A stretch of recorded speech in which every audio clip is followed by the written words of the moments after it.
ସବୁଦିନ ପନିପରିବା ତରକାରୀ ଖାଇ ଖାଇ ଭଲ ଲାଗୁନଥିଲେ କିମ୍ବା ଘରେ କିଛି ପନିପରିବା ନଥିଲେ କି ପନିପରିବାରେ କୌଣସି ତରକାରୀ ବନେଇବା ପାଇଁ ଚାହୁଁନଥିଲେ, ଯଦି କିଛି ନୂଆ ବନେଇବା ପାଇଁ ଚାହୁଁଛନ୍ତି ତାହେଲେ ଘରେ ଥିବା ମୁଗ ଡାଲିରେ ଏମିତି ତରକାରୀ ବନାନ୍ତୁ।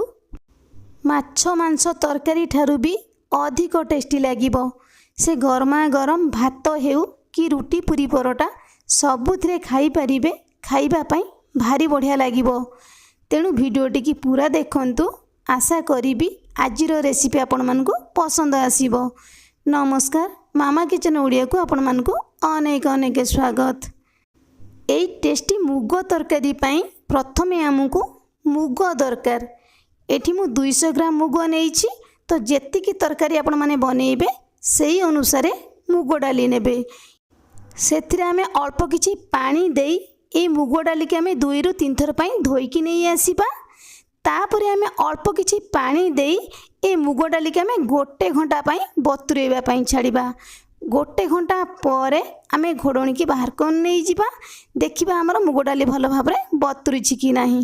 ଏଇଠି ଆପଣମାନେ ଦେଖିପାରୁଥିବେ ଯେତିକି ଆମେ ମୁଗ ଡାଲି ନେଇଥିଲେ ବାଉଲ ଆମର ଫୁଲ ହେଇଯାଇଛି। ମୁଗ ଡାଲି ଆମର ଭଲ ଭାବରେ ବତୁରି ଯାଇଛି।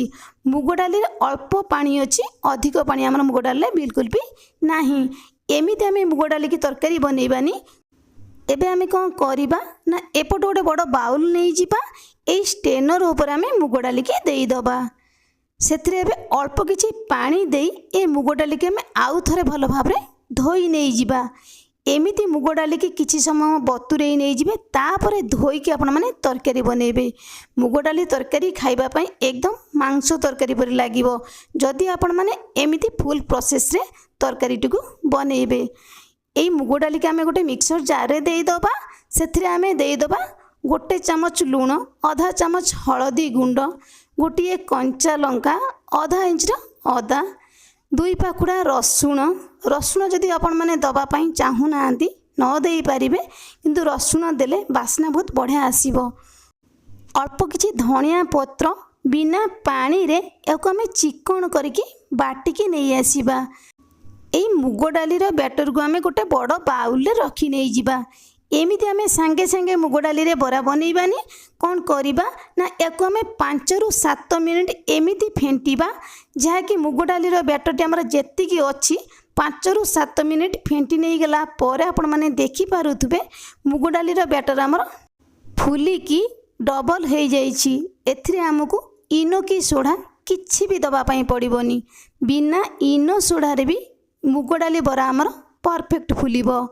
ତ ସେଇ ଟାଇମ୍ ଭିତରେ ଏପଟେ ମୁଁ ତାୱାକୁ ଗରମ କରି ନେଇ ଯାଇଥିଲି। ସେଥିରେ ଆମେ ଦେଇଦେବା 2 ବଡ଼ ଚାମଚ ତେଲ। ଏଇ ତେଲକୁ ଆମେ ତାୱାରେ 4 ପାଖ ଯାକ ଲଗେଇ ନେଇଯିବା। ଏଠି ମୁଁ କମ୍ ତେଲରେ ମୁଗ ଡାଲିର ବରାକୁ ବନେଇବି। ଆପଣମାନେ ଚାହିଁଲେ ମୁଗ ଡାଲିର ବରାକୁ ମଧ୍ୟ ଛାଙ୍କିକି ବନେଇ ପାରିବେ, କିନ୍ତୁ କମ୍ ତେଲରେ ବନେଇଲେ ଛୁଆମାନଙ୍କ ପାଇଁ ହେଲ୍ଦି ହେବ ଆଉ ଖାଇବା ପାଇଁ ମଧ୍ୟ ବହୁତ ବଢ଼ିଆ ଲାଗିବ। ଯେତିକି ମୁଗ ଡାଲିର ବରା ଆମର ଏଇ ତାୱାରେ ଧରିବ ଆମେ ସେଇ ଅନୁସାରେ ଦେବା। ବରାକୁ ଆପଣମାନେ ବଡ଼ ଛୋଟ କରିକି ବନେଇ ପାରିବେ। ଗ୍ୟାସର ଫ୍ଲେମ୍କୁ ଲୋ ଟୁ ମିଡ଼ିୟମ୍ ରଖିବା 2 ରୁ 3 ମିନିଟ୍। 2 ରୁ 3 ମିନିଟ୍ ପରେ ଏଇ ବରା ଗୁଡ଼ିକ ଆମେ ଲେଉଟେଇ ନେଇଯିବା। ଏମିତି ଆମେ ଖଡ଼ିକାରେ ହାଲକା ଟିକେ ପ୍ରେସ୍ କରି ନେଇଯିବା। ଏକଦମ ଗୋଲ ସେପ୍ ହେଇକି ମୁଗ ଡାଲିର ବରା ଗୁଡ଼ିକ ଆମର ବନିବ। ଏପଟ ସେପଟ କରିକି ଏଇ ବରାକୁ ଆମେ ଲେଉଟେଇ ନେଇଯିବା। ଆଉ 2 ରୁ 3 ମିନିଟ୍ ଏଇ ବରାକୁ ବନେଇବା ପାଇଁ ଆମକୁ ଅଧିକ ସମୟ ଲାଗିବନି। 4 ରୁ 5 ମିନିଟ୍ ଭିତରେ ସବୁ ବରା ଆମର ବନିଯିବ। ଏବେ ଆମର ବରା ଗୁଡ଼ିକ ହେଇ ଆସିଲାଣି। ୟାକୁ ଆମେ ତାୱାରେ ଗୋଟେ ପଟ ସାଇଡ଼୍କି ଦେଇଦେବା। ଏପଟ ସାଇଡ଼୍ରେ ଯେତିକି ବରା ଆମର ଧରିବ ଆମେ ସେଇ ଅନୁସାରେ ଦେଇଦେବା। ପ୍ରଥମେ ଆମେ ଯେଉଁ ବରା ବନେଇଥିଲେ ଆମର ହେଇଗଲାଣି, ଆମେ ବାହାର କରି ନେଇଯିବା। ଏଇ ବରା ଗୁଡ଼ିକ ମଧ୍ୟ ଆମର ହାଲକା ହେଇଗଲାଣି, ଆମେ ଲେଉଟେଇ ନେଇଯିବା। ଏମିତି ଆମେ ତାୱାରେ ହାଲକା ଟିକେ ପ୍ରେସ୍ କରି ନେଇଯିବା। ଏଇ ବରାକୁ ଆମେ ସାଇଡ଼୍ କରି ନେଇଯିବା। ବାକି ଆମେ ଏପଟରେ ବରା ଗୁଡ଼ିକ ଦେଇଦେବା। ତ ଏଇଭଳି ଭାବରେ ଆମେ ସବୁ ମୁଗ ଡାଲିର ବରାକୁ ବନେଇ ନେଇଯିବା। ମାତ୍ର 2 ଚାମଚ ତେଲରେ ସବୁ ମୁଗ ଡାଲିର ବରା ଆମର ବନି ଯାଇଛି। ଏଇ ବରା ଗୁଡ଼ିକ ଆମର ଦେଖିବା ପାଇଁ କେତେ ସୁନ୍ଦର ଦେଖାଯାଉଛି। ଏମିତି ବି ୟାକୁ ସନ୍ଧ୍ୟା ସମୟରେ ଚା ସହିତ ଖାଇପାରିବେ।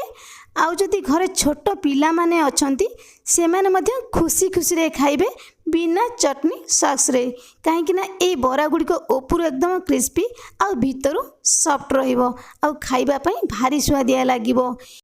किंतु ए बरार आमे तरकारी बनेइबा तो सेथि पई हमकु दरकार 15 रु 20 पाखुड़ा रसुण, 1 इंच अदा, 1 बड़ चामच गोटा धनिया, आधा चामच जीरा, 2टी सुखिला लंका। राग आपण मैंने केतिकी खाइबे तो सही अनुसार सुखिला लंका देबे। अल्प किछि पानी देई एई मसला को आमे चिकन करके बाटिकी नहीं आसीबा।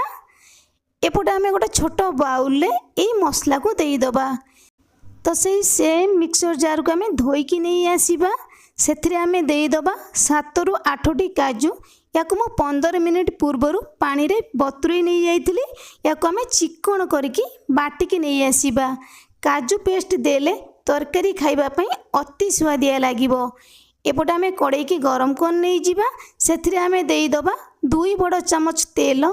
तेल गरम हो गला परे आमे देई दबा आधा चामच जीरा, गोटे तेजपत्र, 4 रु 5टी गोलमरीच, 4टी लवंग, छोटिया खंडे डालचीन, गोटे ग्रीन गुजराती। याको आमे किछि सेकेंड भाजी नहीं जिबा। एइठी एबे हमर गोटा मसला गुड़िक भाजी आसलाणी। सेथिरे आमे देई दबा 1 बड़ चामच कस्तूरी मेथी। कस्तूरी मेथी की भाजी नहीं गले ना तार बास्नाटा बहुत बढ़िया आसीबो। ता सहित 2टी बड़ साइजर पियाज को आमे छोटिया छोटिया करिकी काटिकी देई दबा। एई पियाज को आमे किछि समय भाजी नहीं जिबा। पियाज हमर सॉफ्ट हो जिवो। सेथिरे आमे देई दबा आधा चामच चीनी। तरकारी मीठा लागिबोनी, तरकारी रे हमर कलर भलो आसीबो। एई पियाज को आमे आउ किछि समय भाजी नहीं जिबा। पियाज हमर लाल हो जिवो। ता सहित गोटे टमाटो को आमे काटिकी देई दबा। सेथिरे आमे देई दबा स्वाद अनुसार लूण आधा चामच, आधा छोट चामच हळदी गुंड, आधा छोट चामच काश्मीरी लंका गुंड। तरकारी रे हमर कलर भलो आसीबो। एबे आमे किछि समय एई मसला मसली की कसी नहीं जिबा। गुंड मसला रो हमर कंचा स्मेल पळै जिवो। ता सहित टमाटो हमर सॉफ्ट हो जिवो। एमिति मसला कसिले मसला हमर जल्दी कसी हो जिवो। सेथिरे आमे बाटिकी रखिथिबा मसला को देई दबा। गैस रो फ्लेम को मीडियम रखी एई मसला को आमे किछि समय कसिबा। मसला रो हमर तेल अलगा हो जिवो। एइठी हमर मसला रो तेल अलगा हो गलानी किंतु मसला हमर भलो भाबरे हेइनी। एई मसला को आमे आउ किछि समय कसिबा। मसला हमर भलो भाबरे कसी हो जिवो। मसला को आमे जेतिकी भलो भाबरे कसिबा तरकारी रो टेस्ट सेतिकी ही आसीबो। तेणु करी बारंबार मसला रे पानी देकी कसिले तरकारी खाइबा पई बिल्कुल भी भलो लागिबोनी। एइठी हमर मसला भलो भाबरे कसी आसलानी। सेथिरे आमे देई दबा आवश्यक अनुसार गरम पानी। ठंडा पानी तरकारी रे बिल्कुल भी देबेनी। जेतिकी आपण माने झोल खाइबे तरकारी रे तो सेही अनुसार गरम पानी देबे। एई तरकारी की गोटे फुटण आसला पर्यंत छाड़िबा। सेथिरे आमे देई दबा काजू पेस्ट। ता सहित आमे बनेकी रखिथिबा मुग बरा को देई दबा। सेथिरे आमे देई दबा आधा छोट चामच गरम मसला। तरकारी रे बास्ना बहुत बढ़िया आसीबो। ता सहित देई दबा अल्प किछि धनिया पत्र। एबे आमे भलो भाबरे एई तरकारी टिके गोळेई नै जिबा। गरम मसला धनिया पत्र भलो भाबरे तरकारी रे हमर मिसी जिवो। गैस रो फ्लेम को एइठी एबे आमे ऑफ कर नै जिबा। तरकारी के आमे 2 रु 3 मिनिट पई घोड़ेई नै जिबा। 2 रु 3 मिनिट परे आमे घोड़णी की बाहर कर नै जिबा। तरकारी टी हमर देखिबा पई केते सुंदर देखा जाउछि। ता सहित झोलटी आपण माने देखि पारुथिबे अधिक बहलिया नाही कि बिल्कुल भी पतला नाही। ता सहित बरा हमर गोटे भी भांगीनी एकदम सॉफ्ट बनीछि। एमिति जदि आपण माने मुग तरकारी बनेइबे से गरमा गरम भात हेउ कि रुटी पूरी परोटा सबुथिरे खाई परिबे। खाइबा पई भारी स्वादिया लागिबो। एबे हमर रेडी गरमा गरम सुपर टेस्टी मुग तरकारी। एई तरकारी आगरे माछ मांस तरकारी भी फीका लागिबो। ताहले बनांतु केमिति लागिला आपनक अनुभूति मो सहित शेयर करंतु। तेबे आजि पई रहिबी पुणी आसीबी आउ एक नुआ रेसिपी नहीं। से पर्यंत रहिबी। नमस्कार। जय जगन्नाथ।